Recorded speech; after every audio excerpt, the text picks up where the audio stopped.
of Peter Pan and Wendy. You can read along with me in your book. You will know it is time to turn the page when Tinker Bell rings her little bells like this. Let's begin now.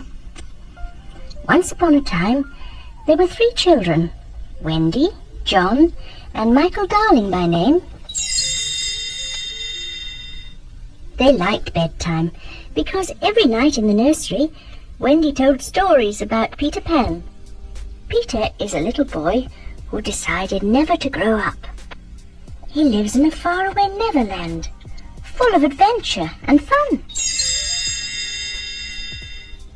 The children loved to hear stories about him, and Peter Pan himself, with the fairy Tinker Bell, would come flying down and sit on the nursery windowsill to hear the stories. One night, Peter asked the children to come with him to the Neverland. Wendy was delighted, and Peter taught them how to fly. It was easy as 1, 2, 3. All it took was a wish and a pinch of pixie dust, and a little practice too. Then out the nursery window they flew, and away to the Neverland. The Neverland was a wonderful place, an island in a nameless sea.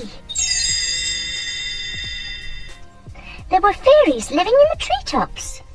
There were mermaids swimming in a lagoon. There were real red Indians in a village on a cliff. There were woods full of wild animals. Best of all, there was a ship full of pirates, wicked ones, with a specially wicked leader, Captain Hook. Wendy, John, and Michael knew at first sight that they would love the Neverland, and they did. They liked Peter's wonderful underground house, with lots of hidden doorways in a great big hollow tree. There they met the Lost Boys, who shared Peter's home. And the boys were delighted that Wendy had come to tell bedtime stories to them.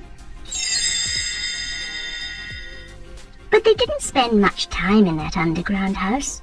There were too many exciting things to do. Sometimes they played at war with the Red Indians, who were really their very good friends. Sometimes they had trouble with the wicked pirates, who were their enemies. One day the pirates stole away Princess Tiger Lily of the Indian tribe. The Indian chief, her father, was all upset, but Peter Pan rescued Tiger Lily and brought her safely home again. That made Captain Hook, the leader of the pirates, madder at Peter Pan than he had ever been before. "I'll catch that Pan if it's the last thing I do," he vowed, and he laid a wicked plan. He kidnapped Wendy, John, and Michael, and all the Lost Boys while Peter was away, and he took them to his pirate ship. "Now, my fine fellows," said Captain Hook, when he had the boys and Wendy on his ship, "which will it be? Will you all turn pirates, or do you want to walk the plank and fall kaplash into the sea?"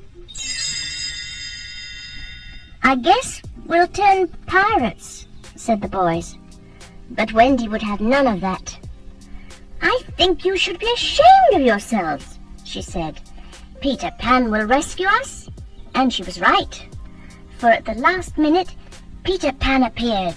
He beat Captain Hook in a good, fair fight, and he freed every one of his friends. They scared those bad pirates into jumping overboard and rowing away in their boat. "Hurrah!" cried Pan. "Now the pirate ship is ours." "Where shall we sail to?" cried the boys. "It's time we went home," Wendy said. "If you must go home, we'll sail there," said Peter Pan. With a wish and a pinch of pixie dust, they made that pirate ship fly, and away they all sailed on that ship through the sky to the nursery window again. The children's parents could scarcely believe that their children had been to the Neverland, but Wendy, John, and Michael even when they grew up, never forgot Peter Pan.